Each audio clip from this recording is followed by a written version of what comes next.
The structure of today's workshop includes 4 different parts. In the first part, I will do a brief self-introduction to discuss some of my achievements, but also the many rejections that I have received. And the second part of the workshop is about knowing yourself and knowing the market. The third part, I would briefly discuss the academic job application process, especially in the UK context. And the last part of the workshop, I will discuss a bit about what you can do as a doctoral candidate in order to prepare yourself better for the very competitive academic job market. Right. So first of all, I would like to do a bit of self-introduction. Again, as I have mentioned, I'm Dr. Xu. I did my PhD between 2012 and 2016 at the Faculty of Education in the University of Cambridge with the support of a full-cost scholarship from the Cambridge Trust. Immediately after my PhD, I was very fortunate to receive a permanent lectureship in education, my current workplace as an assistant professor in education. I'm currently an associate editor for the Journal of International Students, and I have been serving in the editorial board of the British Journal of Sociology of Education and Cambridge Journal of Education, among other journals. I'm also founder and director of the Network for Research into Chinese Education Mobilities. And I recently, actually earlier this year, I set up my own social media channels, including my YouTube channel called Dr. Xi Gazing at Academia. And having shared some of my so-called achievements, I really want to contextualize these achievements in the context of constant rejections and a lot of rejections that I got. Specific to this workshop about looking for academic jobs, in the course of preparing for these workshop, I went back to my folders and checked how many job applications I sent out. And I calculated that I actually sent out 52 job applications in 2015 and 2016. That was a lot of job applications to me because for each job application you spend quite a lot of time preparing, and you have to study, research the job descriptions, the university websites, the department websites, etc., etc. So that was a lot of time invested. And unfortunately, I was rejected 50 times, and I received 2 offers. One of them was my permanent lectureship at Keele, and the other one was a job in China that was mainly focusing on teaching university English, which was, at the time, I thought, wow, this is not ideal. So in the end, I got this job I'm grateful for, and I learned so much during my job. And this was in the context of me getting about 8 job interviews, including one where I was invited for, because there were 2 rounds of interviews, so I went to 2 different interviews, and in the end I was not selected, apparently. I got job interviews from the UK, but also job interview invitations in the USA as well as in Hong Kong. Apparently I did not get the jobs in the USA and in Hong Kong, but if some of you are interested in finding out more about looking for jobs in the USA and Hong Kong, I can share some of my failed experiences with you. Okay, so this is the context, and I really want to underline this message that for me, and I believe for many of you too, looking for a job in academia, especially in UK academia, is extremely competitive, very tough, and emotionally draining, and you have got to be prepared that it's going to be very, very discouraging at times, and you have to build up your rejection muscles, basically, because there will be a lot of rejections. Of course, I have got some friends and acquaintances who have been extremely successful. Like, for instance, I know a friend who did not even have to send out a job application, and they already got a job waiting for them because because of opportunities that arose. Yeah. And I also know a friend who only sent out one job application and they got the job, and it's an excellent, very, very well suited job to them. And these kind of miracles do happen, but most of the times what I hear is that you have got to send out quite a lot of applications. And today my example is going to show you that there are a lot of rejections, unfortunately. So I hope that you can be one of those miraculous cases. But the chances are that there will be quite a lot of rejection.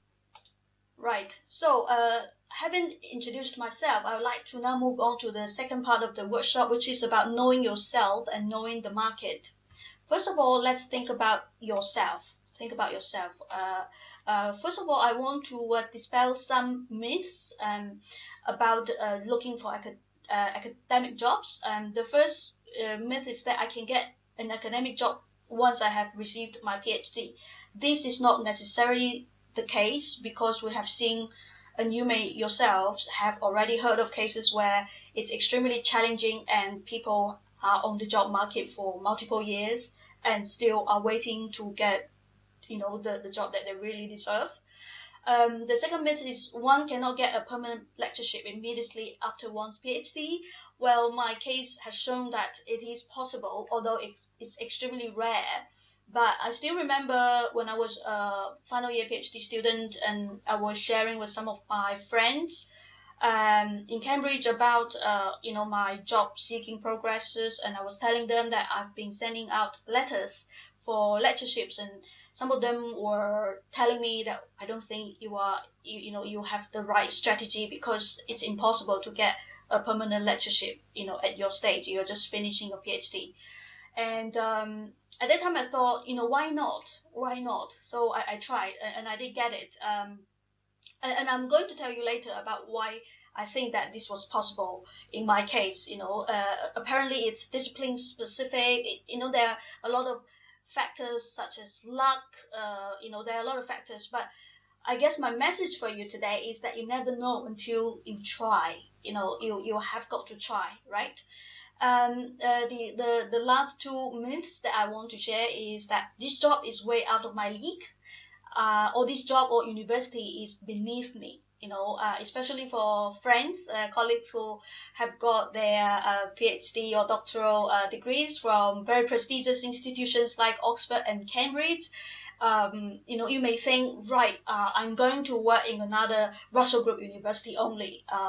Any other university that's not part of the Russell Group is not for me. Or, I'm just a fresh PhD graduate. I am not going to be able to get a job that is of this caliber, for instance. So I guess my message is that,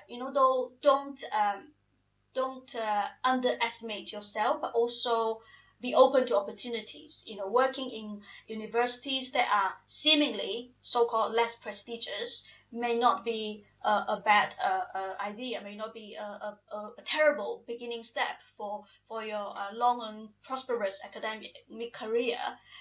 So just be open-minded, but also don't underestimate yourself. Okay, so. And the second part of knowing yourself is asking yourself really these questions. For instance, what is or are my career aspirations? I have encountered colleagues who are extremely passionate about teaching, about pedagogy. I have also encountered colleagues who are only interested in doing research. And then if you know very well what your career aspirations are, then you can better tailor-make your career or academic job searching strategies. And very relevant to your career aspirations is really, what do you enjoy doing the most and the least? Some of my colleagues, they tell me that they really, really like teaching, but they don't enjoy so much about the researching experience. So maybe for them, getting on a teaching check job is preferable to an ordinary academic track where you have to do both teaching and research. So ask yourself, what do I enjoy the most and what do I enjoy the least? I have a friend who is extremely good at knowledge exchange, making their research very, very accessible, and this is fine. If you know what you enjoy the most, what you are the most good at, you are the best at, right? Then you can work towards those, maximizing those skill sets of yours and look for jobs correspondingly, okay? Because in academia, there are a lot of different types of jobs, right? Not only the academic route. And, especially for colleagues who are working on a piece of very interdisciplinary PhD research, it's really important for you to think, whether you like it or not. Still, our universities are structured in departments or schools, right? For instance, I work in a school of education, and my other colleagues were in the school of international relations and politics, or geography, or social anthropology, etc., right? So think about maybe in your PhD research you draw on research from economics, from education, but maybe eventually when you look for a job, you kind of have to force yourself to pigeonhole yourself into a specific department. And then once you get the job, maybe you can tailor make your sort of teaching content or your research agenda, to suit your own interests. But still, you will need to get your feet into the doorstep, right? So you have to ask yourself, which fields or departments do you fit in? Okay, and this would, of course, impact on what kind of jobs you apply to, right? The last one is what kind of publications or awards or grants or teaching experience or service experience do you have? Okay, for doctoral students who are approaching graduation, this is an extremely important question, because when you are on the job market, you are going to need these kind of records to show you. To show your potential employers that you are the worthy candidate, you are a very competitive candidate that they will be lucky to have. Yeah, so you need this kind of things. I mean, this may sound all very neoliberal, it's like, but unfortunately that is the case now. And in relation to what I just said, I find this quote by Walker and colleagues, which was published more than around 13 years ago, still ring very true. 13 years ago, they were already saying, that where the gold standard for newly minted PhDs used to be the promise of significant research productivity, today's job postings are likely to call for a proven record of success, a history of publication, and here I am highlighting history of publication, demonstrating facility in the teaching arena. You should have already had teaching experience. In some fields, a record of securing external funding and grants, and also leadership on projects. So and I mean, this was written 13 years ago, but I would say that in today's job market, these are almost also expected of you. So you have got to ask yourself, what publications I have, what teaching experiences do I have I joined any funding applications already? Do I show any or demonstrate any leadership on projects, etc., etc.? Okay, so these are some of the very hard questions that you ought to ask yourself. Okay, because this is, the next step is really to ask yourself, okay, if you're going to look for a job in academia in the UK, do you know the following? Do you know the answer to the following questions? For instance, what are the REF, what are the TEF and CAF, the Research Excellence Framework, the Teaching Excellence Framework, or the Knowledge Exchange sort of schemes in universities? Do you know what these mean to you? How can you emphasize this in your job application documents, in your job interviews? Okay. The second question, what is a fellow or fellowship of the HEA, Higher Education Academy, or the new name is now Advanced HE, Advanced Higher Education? Okay. Do you know what this means? Okay. And if you know what it means, do you know how you can obtain a fellowship of the HEA? Okay, because if you read some of the job descriptions, actually I strongly advise you to read some of the job descriptions, look at their desirable and their essential criteria, and you will probably find that for many of the academic jobs, especially those that involve teaching and research, and service, you are expected to obtain the fellowship of the HEA fairly soon. Okay. Number 3, are you familiar with the idea of decolonizing the curriculum? What does it mean to decolonize the curriculum, and can you contribute towards this goal or this endeavor? Okay. And number 4, what is an EDI statement? Equality, diversity, and inclusion. Some universities nowadays, they would require you to write an EDI statement when you apply for a job. Okay. And what is the Athena Swan award scheme? Okay. Universities usually in their job postings, they will say, oh, we have received the Athena Swan gold medal or silver medal, or our department has got the bronze medal. Okay, what does that mean? Okay, and what is the implication for you, right? And similarly, what is the race equality charter, right? In terms of research requirements, what kind of research milestones do faculty members are expected to achieve? For instance, maybe every year you're expected to have published one peer-reviewed journal article, you're expected to receive certain amount of external research funding, etc., etc. Okay? And also talking about research funding, what research funding schemes or funding bodies are there? Do you know what the ESRC means or what the AHRC means in the UK context? Okay, if you don't know these terms, I would strongly advise you to look them up. ESRC, the Economic and Social Research Council, for instance. Okay, I hope that I've got the name right. Okay, ESRC, AHRC, and EPSRC, whatever. Okay, what funding schemes are there? Liberhum, which is a very famous big funder. Okay, what funding schemes are there? Because these are going to impact on how you write your application letter. Because you have got to demonstrate that you have plans or you have got experiences of obtaining such funding. Okay, yeah. And the last 3 questions: have you got any student evaluation scores of your teaching? Right. I know that, for instance, when I was a PhD student in Cambridge, I did some supervision, and I think in Oxford it's called tutorial, maybe, which was like for a small group of students, sometimes 1-to-1, sometimes 1-to-2, or to a few. And at least in my time, I don't know about Cambridge nowadays, but at least in my time, we did not have this mechanism to get student evaluations of my supervisions. Right? So when I applied for certain jobs that require student evaluation scores, it was very challenging for me. Okay, so if your university has already got this kind of mechanism to show you the student evaluation scores of your teaching, then make sure that you keep those records. And if they don't, then you have to think of ways to elicit this kind of student evaluations on your teaching. Okay, so that later on it may be of use. The last 2 questions. Do you know who you can ask for academic references?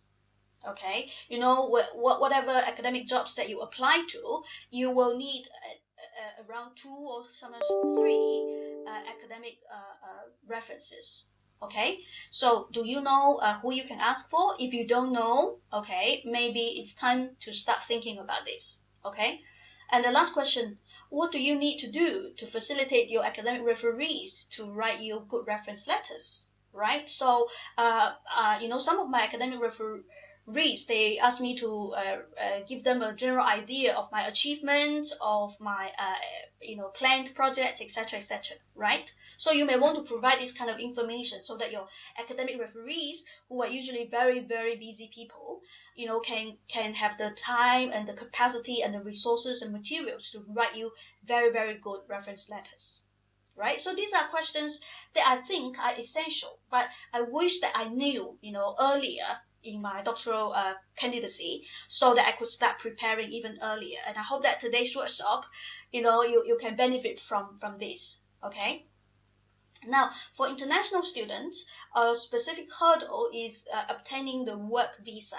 Now, before I say any more on this matter, I want to make a disclaimer that, I'm not qualified to provide visa guidance and advice.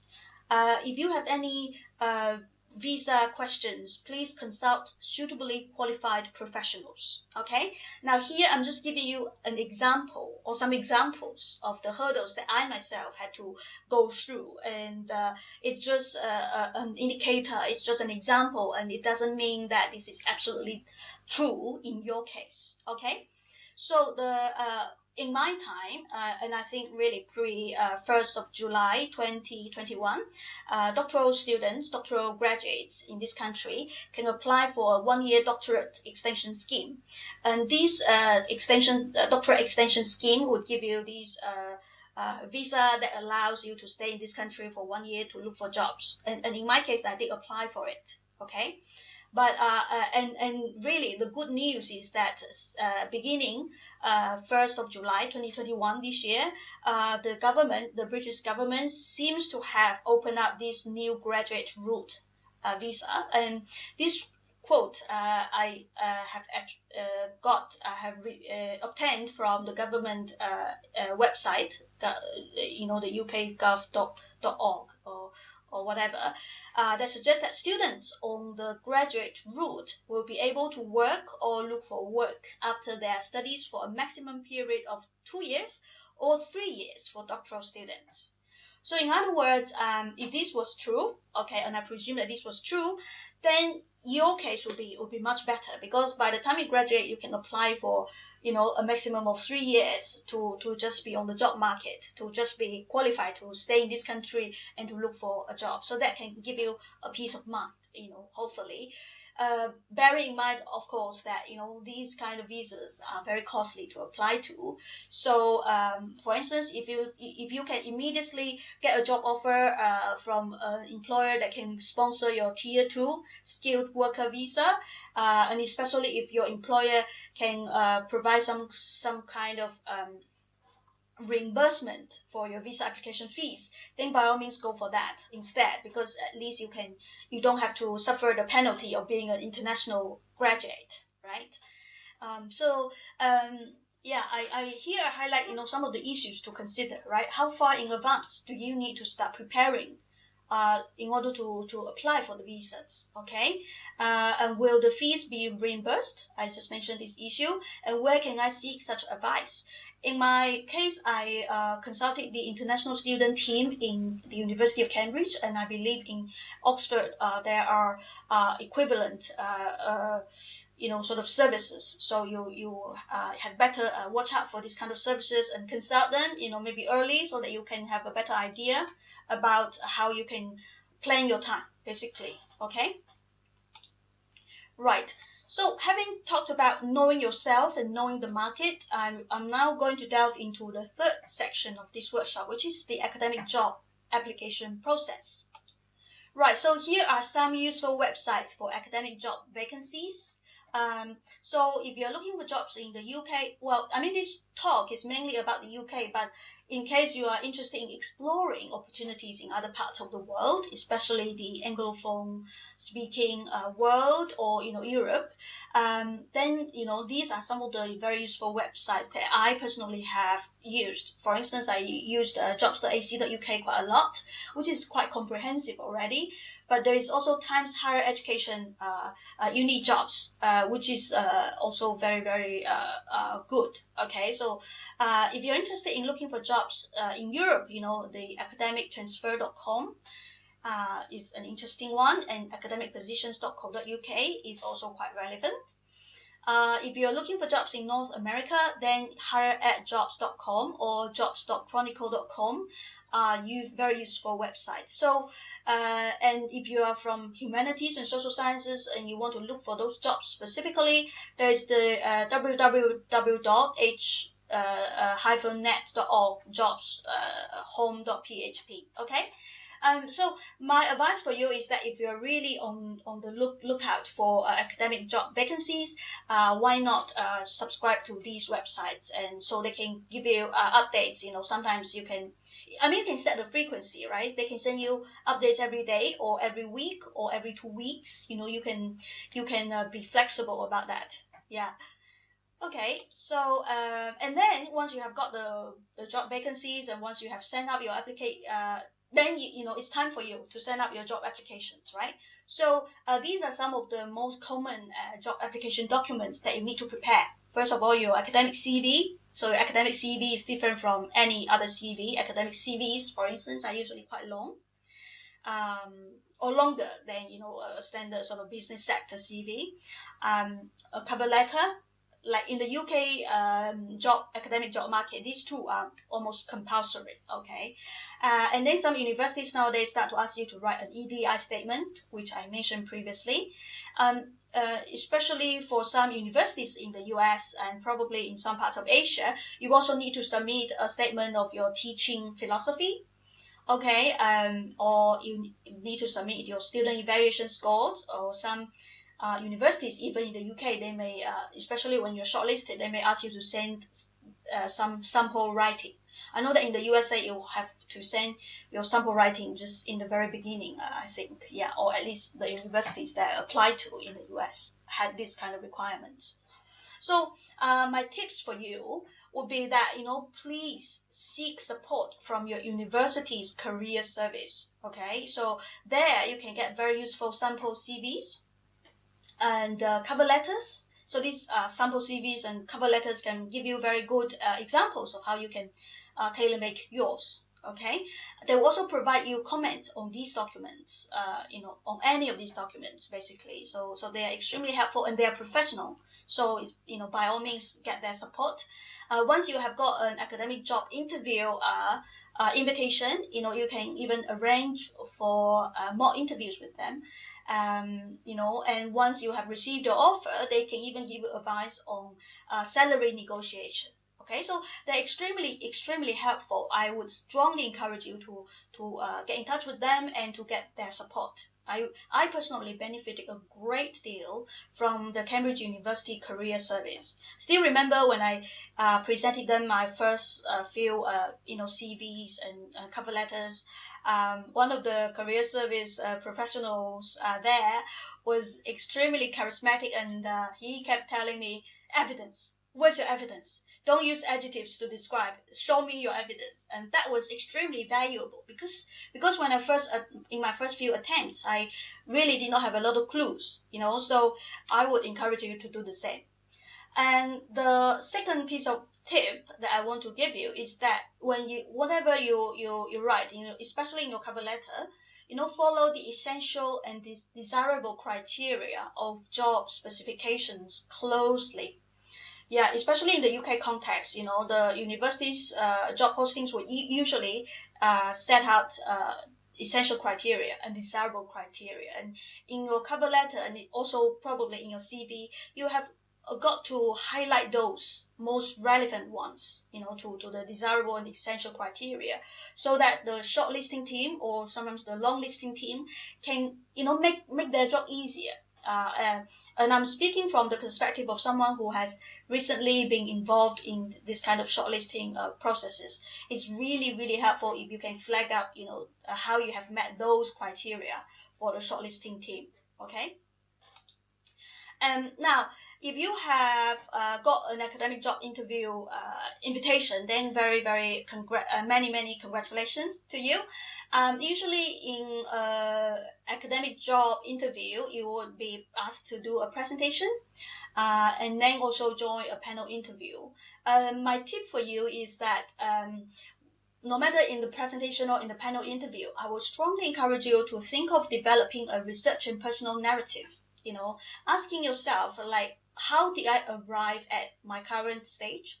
What are the most important events or reasons that motivated me to pursue the line of research that I'm pursuing? And what are the key incidents or events that have informed my research agenda or my teaching philosophy, for instance? And sort of write down your answers to these questions and then weave them into a very short, succinct, but also very compelling research and personal narrative.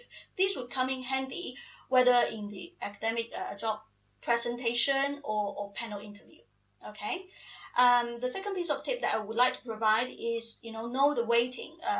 I personally have made these mistakes multiple times. So I spent so much time crafting my PowerPoint slides and rehearsed for my presentations, so much so that I was so exhausted I did not have enough time to prepare for the panel interview. And as you can imagine, one of the reasons why I got rejected 50 times was because that I did not do so well in the panel interview. Okay, so but in actual fact, the panel interviews are usually far more crucial than the presentation, because the panel members, that sort of interview you during the panel interview, they are usually the ones who make the decisions on the spot, okay, about whether or not to hire you, whereas the presentations are usually presented to probably academic, faculty members of the department, or sometimes including graduate students, and they would have some contributions to your suitability of candidacy, but the weighting is really quite different from the panel interview. So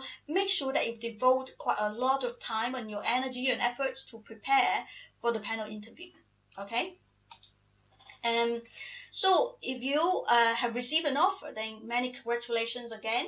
At this stage, don't rush to say yes, and say I will accept the offer, whatever. Okay.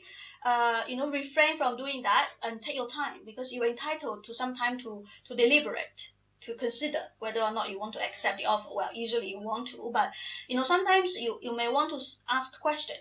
Okay, and most important of all, you are entitled to negotiate the offer. You can negotiate different aspects of the job. For instance, your start date. Especially if you have responsibilities that you need to fulfill before you can commence your new job. The salary level, it's absolutely something that you can negotiate. Okay, the equipment. I know of colleagues who negotiated with their employer, and they got like a new laptop, for instance. Okay, I mean, of course, this depends on your personal need and on your job requirements as well. Okay, you can also negotiate in terms of visa reimbursement, and this is especially relevant for you, like I mentioned earlier, that visa application fees are exorbitant in this country. So this is something that you may want to negotiate. Also, relocation fees, right? So my tip for you is that do negotiate, but of course negotiate with sincerity and with reason and evidence. If you say, look, I think my salary should be higher because, look, I have got these and these and these publications, I have got such and such and such experiences which are exceeding your essential criteria, right? You negotiate with such reason and evidence, and of course always get advice from your university's career service professionals, your peers who have done this before, and if you have access to career coaches, please do make use of their expertise and opinions, okay, in this process. And also the last one, which I have already said, is that once the offer is made to you, take your time to deliberate. Okay, there's no need to rush to say yes. Okay, right. So but very importantly, as I have briefly stated before, the academic job searching experience is extremely emotionally charging, or you can get emotionally charged, because it's a very tough journey. It's full of frustrations, especially when you get one rejection after another. You can get a bit disillusioned. You can feel powerless. You can feel lethargic. I remember at some point, I was so lethargic that I did not want to even prepare for my upcoming academic job interviews, because I had so many defeats, so many rejections and failures, that I just felt that I could not go on. You would also have self-doubt. At some point in my own personal experience, I felt that I was really rubbish, really poor. I had no strength, and this kind of self-doubt and low self-esteem, they are quite common. Okay, so how do you encounter mediate or tackle this kind of very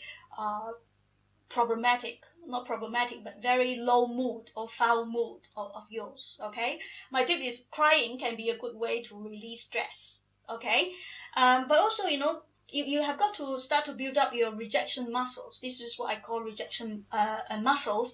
You have got to develop a strong stomach for rejections. And for me, I gave myself this sort of mantra, which is called one rejection a day keeps the doctor away. Okay, it's a wordplay of an apple a day keeps the doctor away. Yeah, so for me, at some point it was like I reached this kind of sort of mental stage that I felt, okay, oh great, today I've got another rejection, yay, that kind of very self-deprecating sort of situation, but also, some sort of reconciliation with yourself, with the reality of the job market. And I felt that, this was quite important, sort of a milestone for me, yeah. And also, maybe there are some small things that you can do every day. For instance, in the morning, you write down 3 things that you feel thankful for, like your health or, your beauty.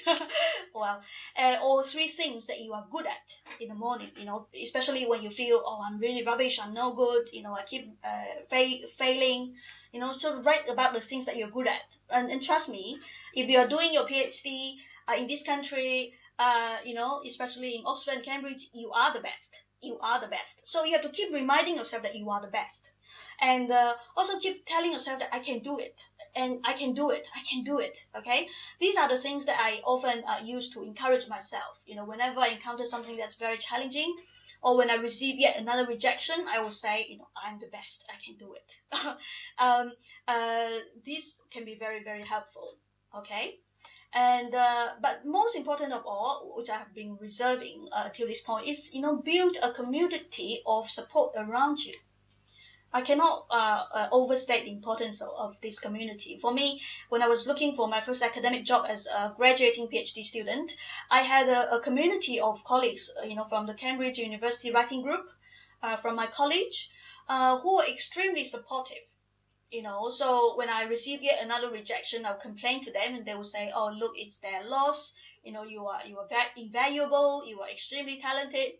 Say these kind of nice things about you, which are true, but they are worth reiterating from time to time, right? So that you will know your worth.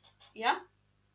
And also, it's important to get emotional nourishment, okay, from your colleagues, from your peers, but also be ready and generous to support others when you can. Yeah. So, for instance, for me, I even when I was looking for a job myself, I was already giving support to my peers in the Cambridge University writing group.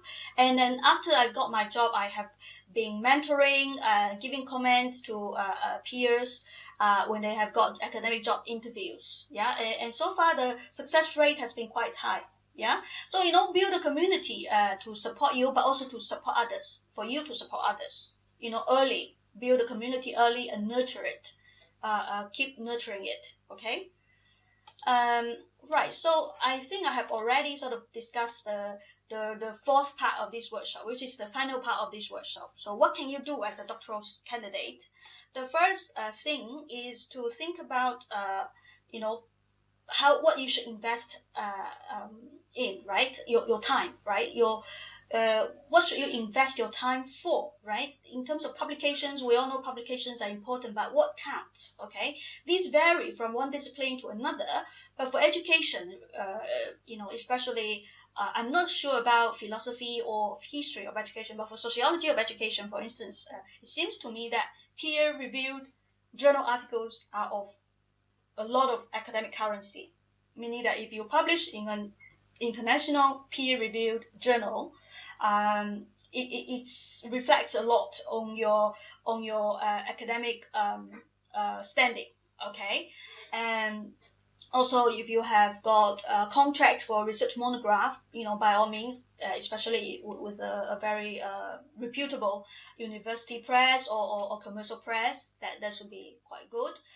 Book chapters, I'm not sure about this because some may argue that book chapters are not usually do not go through peer reviews, and they may be perceived as so-called lesser, well, in quotation marks. I mean, it's really up to you, right? Up to you to decide. But also, talk to peers in your field, and also your supervisors, other faculty members in your field who know very well, what's the weight, what's the perceived currency of book chapters, for instance, and blogs. These are usually for knowledge exchange purposes, for disseminating your research more widely. Maybe they don't seem to count in quotation marks so much, but they may bring you a wider audience, and that can give you unexpected sort of benefits in the long run, for instance. Okay. And also accumulate experience and networks. Okay. Accumulate your teaching experience, your funding application experience, your research experience, develop your research networks, writing networks, your support networks. All of these things, they are important to you, okay? But also strike a balance, To me, I always emphasize to my own PhD students that, your PhD project and publications are the most important, okay? Teaching, it's good to have some, but don't teach too much, okay? That's my understanding, is that, teaching it's helpful, but if teaching sort of interferes with your time to do your research, then you have got to reconsider. Okay, so yeah, I think my tips include: number one, fiercely protect your time. Okay, because you have got limited amount of time. All right, so invest on tasks that you deem as essential to your career development. And of course, here, this again may sound very neoliberal, may sound very selfish or whatever, but really, I'm not asking you to be selfish. I'm just asking you to treat yourself nicely. Don't burn yourself out, right? Because you have limited amount of time and energy, right? Research work is hard. Publications are hard to get out. So, make sure that you treat yourself nicely and reserve some time for yourself to recuperate, to relax, to rest well, also to take care of your loved ones. Yeah. So protect your time. Okay. But also at the same time, like I said, when you are building this nurturing community of support, you also want to be generous. But these are good causes for you to nurture and to develop. Okay. So while I say fiercely protect your time, I don't mean to be mean to other people or to be selfish. Okay, I mean that you have got to use your time very wisely. Okay. So, and also learn the game rules early and well. And I suppose my workshop today is really to show you some of the game rules. Okay, and I want to underline though that this workshop is very much based on my own personal experience. Okay, and I have some disclaimers to make. For instance, when I was doing my PhD, I was a full cost scholarship student. I was single, and I did not have caring responsibility. So all of these chances or opportunities or conditions allowed me to devote almost all of my time to my PhD research and to publication. Okay, to publish. So by the time I was defending, I was entering my PhD viva, I had already published 3 peer-reviewed journal articles. But this may not be possible if you have, let's say, have to work a full-time job, or have to work like a very heavy part-time job, or you have a very significant caring responsibilities. This may not be possible. So I want to contextualize my so-called achievements in the context that I was very, very privileged, in those senses. And of course, as a international PhD student, we all face similar hurdles like the work visa, possible discriminations in the hiring practices. As a female, as a speaker, non-native speaker of English, we all face, one kind or another of discriminations in the academic job searches or processes of job searching. So these are also issues that we have got to take into consideration. So for instance, for me, when I was looking for a job and I was invited to an interview, I was always extremely thankful, because I know that as long as I can reach that stage, I have this opportunity to impress people, to show people how good I am. But the reality is very often my CVs, my cover letters don't even get past that stage, for all kinds of reasons. Yeah. So it's important for us to not sort of think of ourselves too lowly, to say, oh, I don't get shortlisted. It's probably sometimes not entirely your fault. In fact, I would say it's not your fault because the market is extremely competitive. Okay, so I hope that this workshop is informative at least for you, and if you have any questions, you are more than welcome to ask. Thank you very much.